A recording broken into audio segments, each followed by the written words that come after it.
میرے بھائی بزرگ اور دوستو،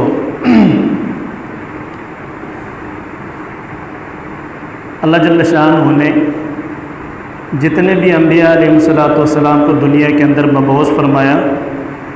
سارے انبیاء علیہ الصلوۃ والسلام کی جو بنیادی محنت تھی وہ تین باتوں کی تھی: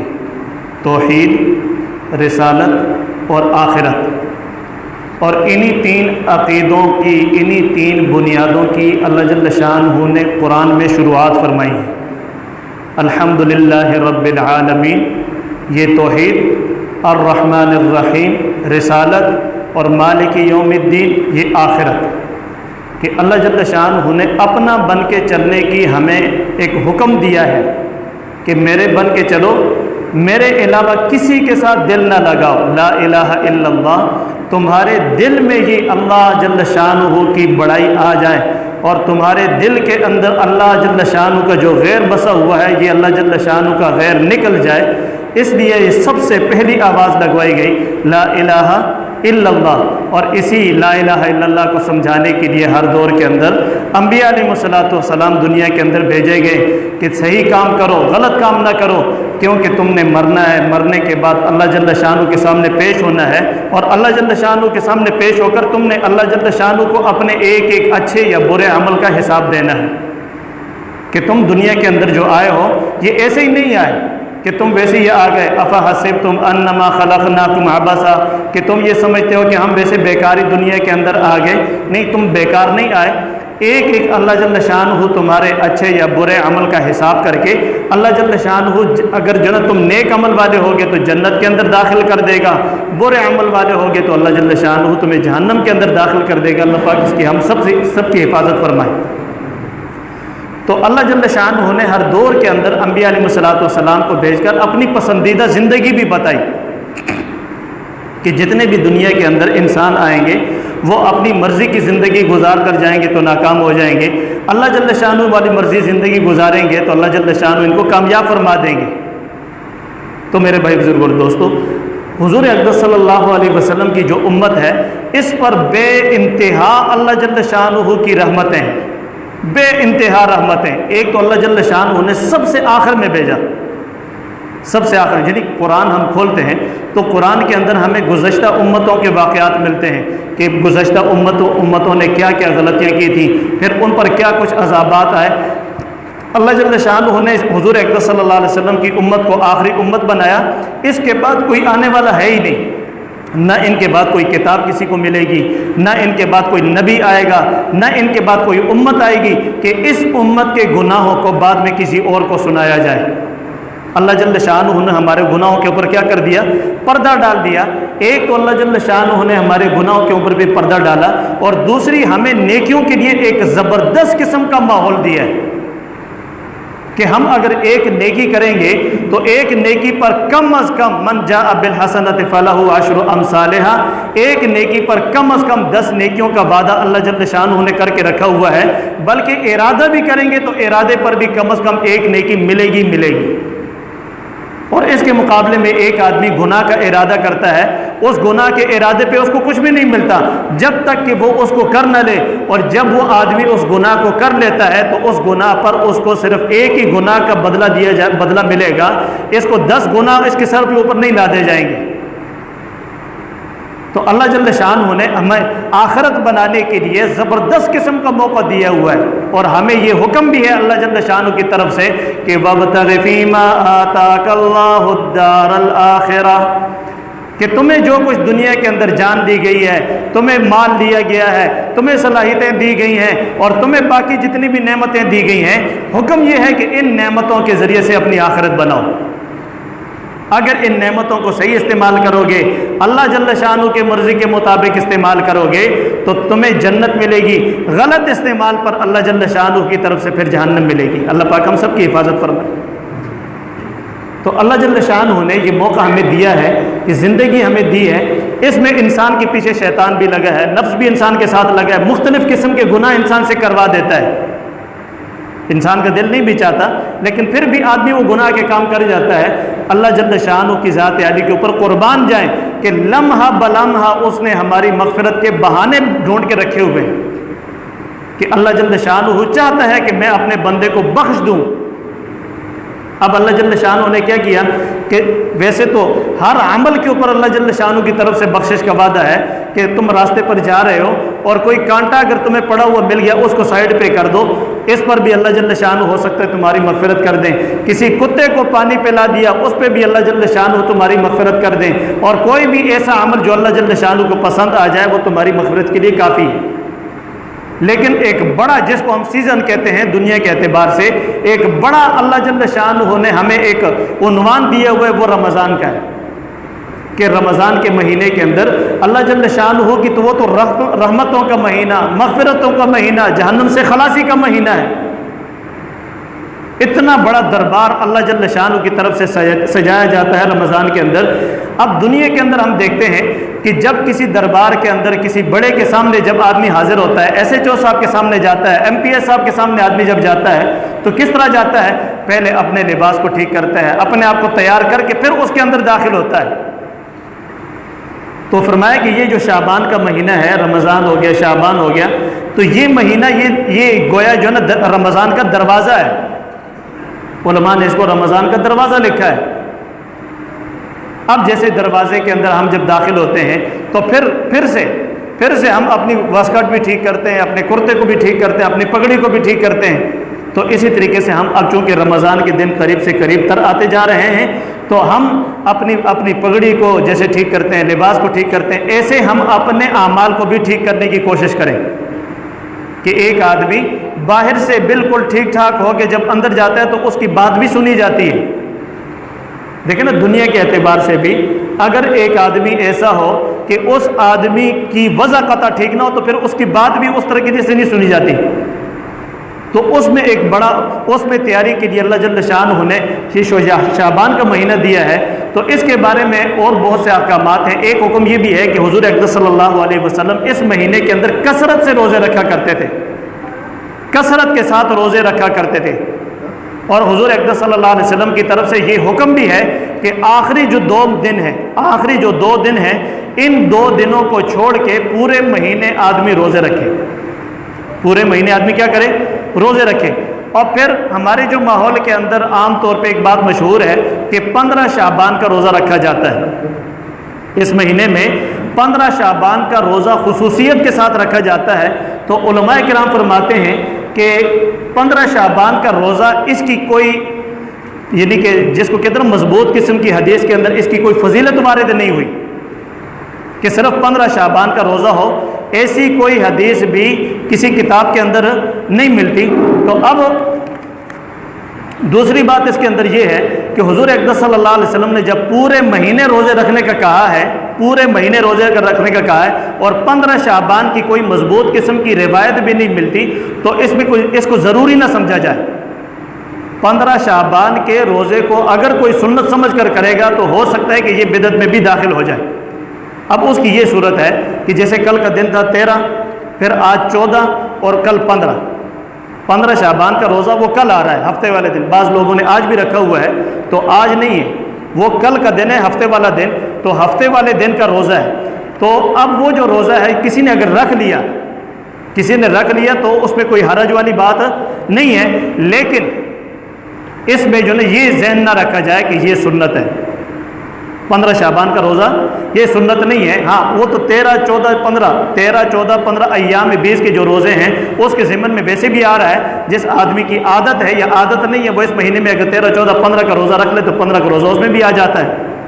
اور دوسری بات یہ ہے کہ جب حضور اقدس صلی اللہ علیہ وسلم نے یہ رمضان کے روزے پورے مہینے کے اندر اگر رکھے ہیں تو وہ حضور اقدس صلی اللہ علیہ وسلم والی سنت جو ہے وہ رمضان شعبان کے اندر کسی بھی دن میں روزہ رکھنے سے حاصل ہو جاتی ہے۔ کسی بھی دن روزہ رکھنے سے وہ جو فضیلت ہے وہ انسان کو حاصل ہو جاتی ہے، کیونکہ رمضان سے پہلے شعبان میں حضور اقدس صلی اللہ علیہ وسلم سے کثرت سے روزے رکھنا یہ ثابت ہے، صحیح حدیث سے ثابت ہے۔ اور دوسری اس کے اندر یہ بات ہے کہ 15 شعبان کی جو رات ہوتی ہے، جو آج کی رات ہے،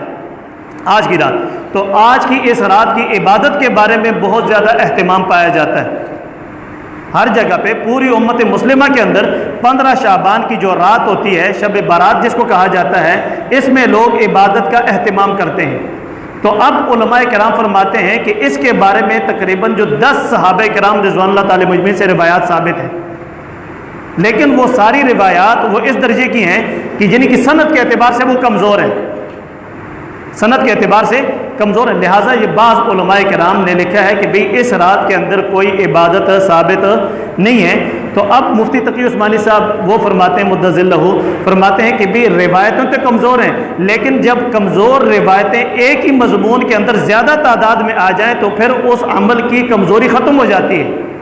وہ سند کی کمزوری کیا ہو جاتی ہے؟ ختم ہو جاتی ہے۔ صحابہ کے دور کے اندر بھی، تابعین کے دور کے اندر بھی، تبع تابعین کے دور کے اندر بھی اس رات عبادت کا خصوصیت سے اہتمام کیا جاتا تھا۔ یہ اسلاف کی کتابوں سے بھی، ان کے اعمال میں بھی یہ چیز ملتی ہے کہ انہوں نے اس رات کے اندر اعمال کیے، اس میں خوب اہتمام کیا۔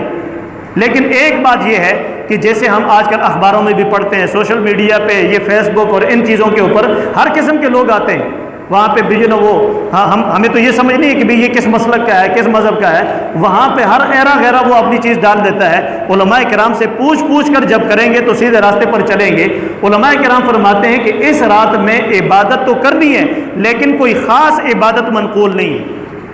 کہ جی 2 رکعت پڑھیں، اس میں پہلی رکعت میں یہ پڑھیں، اتنی دفعہ پڑھیں، دوسری رکعت میں یہ پڑھیں، اور فلاں تسبیح اتنی دفعہ کی جائے، فلاں تسبیح اتنی دفعہ کی جائے، اس رات میں ہی کی جائے۔ تو مجربات میں تو ہو سکتا ہے، علماء کرام کے جو مجربات ہیں ان میں تو یہ اعمال ہو سکتے ہیں، لیکن سنت سے کوئی عمل ثابت نہیں ہے، سنت سے کوئی عمل ثابت نہیں ہے۔ جو مجربات والے اعمال ہیں ان کو کرنے میں بھی کوئی حرج نہیں ہے، لیکن جب سنت سمجھ کر کریں گے تو وہ پھر آگے جو اگلی نسل کے لیے ایک بدعت کی صورت اختیار کر جائے گی۔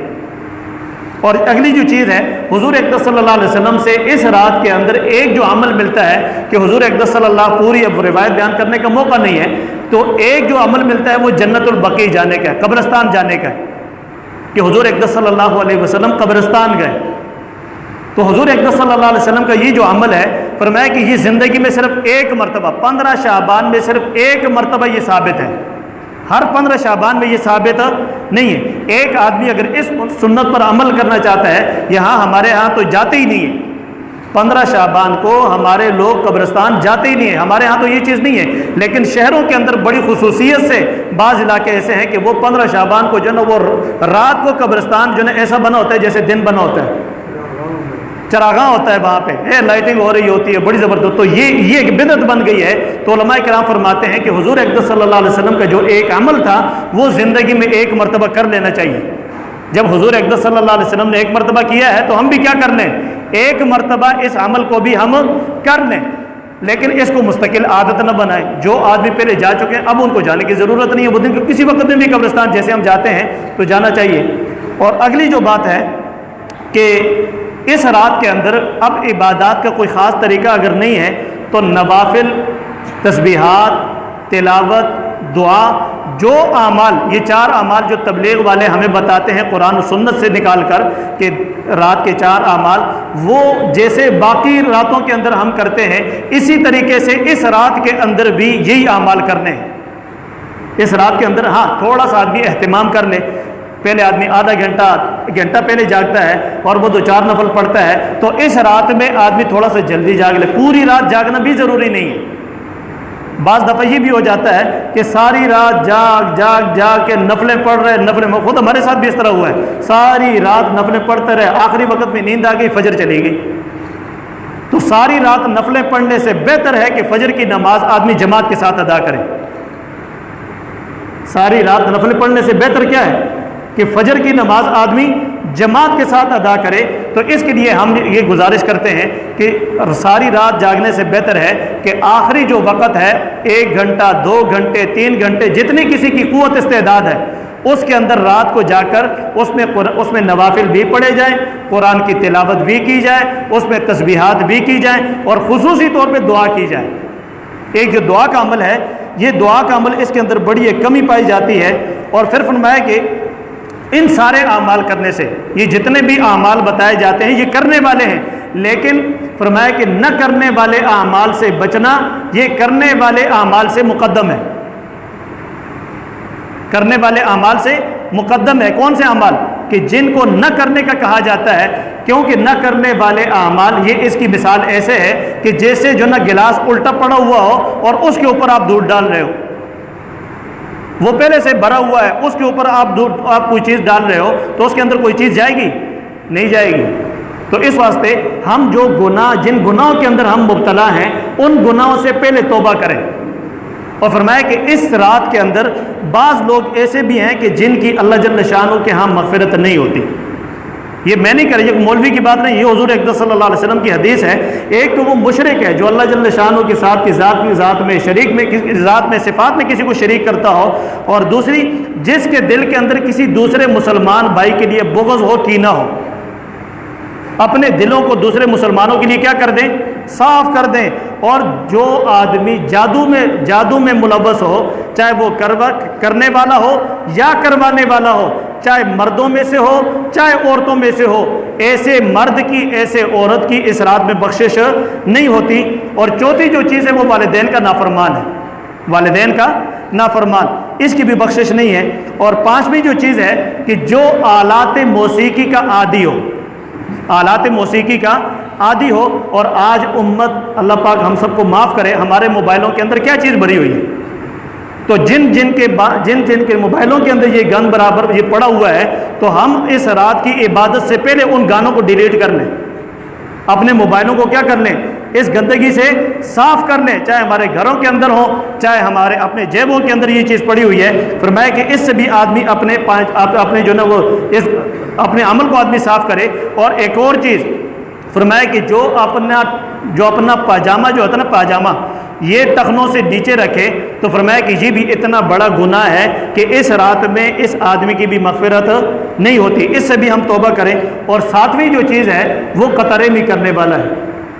جو قطع رحمی اپنے قریبی رشتہ داروں سے ناراض ہو، اپنی پھوپھی سے، بھائی سے، اور قریبی جو رشتہ دار ہیں ان سے ناراض ہو، ان سے رابطہ کر کے آدمی معافی تلافی کر کے پھر آدمی عبادت کے اندر لگے۔ اور فرمایا کہ آٹھویں جو چیز ہے جو فال کے ذریعے سے غیب کی خبریں بتاتا ہے، فالنامہ، ہاں جی، غیب کی خبریں بتا رہا ہے، اور ان سے غیب کی خبریں پوچھنے والا اور غیب کی خبریں بتانے والا، ان لوگوں کی ان راتوں کے اندر جو نا مغفرت نہیں ہوتی۔ جو آدمی ان گناہوں کے اندر ملوث ہیں، ان سارے گناہوں سے خود بھی توبہ کریں، اوروں کو بھی اس پر متوجہ کریں، اور اس رات کو اللہ جل شانہ کی عبادت کے اندر لگایا جائے، اور اللہ جل شانہ سے معافی مانگی جائے، اور رمضان کے اندر پاک صاف ہو کر داخل ہو جائے۔ جیسے ہم نماز کے لیے آتے ہیں تو پاک صاف ستھرے کپڑے پہن کر آتے ہیں، اگر ہمارے کپڑوں سے کوئی گندگی بو آتی ہے، ہاں جی، جیسے بعض علاقوں کے اندر جاتے ہیں اب بھینسوں کا کام وغیرہ کر کے، اور انہی گندے کپڑوں کے ساتھ جو ہے نا وہ بدبو آ رہی ہے، نماز پڑھ رہے ہیں، فرمایا کہ جیسے یہ نماز مکروہ ہو جاتی ہے، ایسے اس آدمی کا عمل بھی کیا ہو جاتا ہے؟ مکروہ ہو جاتا ہے۔ اللہ پاک ہم سب کو عمل کرنے کی توفیق عطا فرمائے۔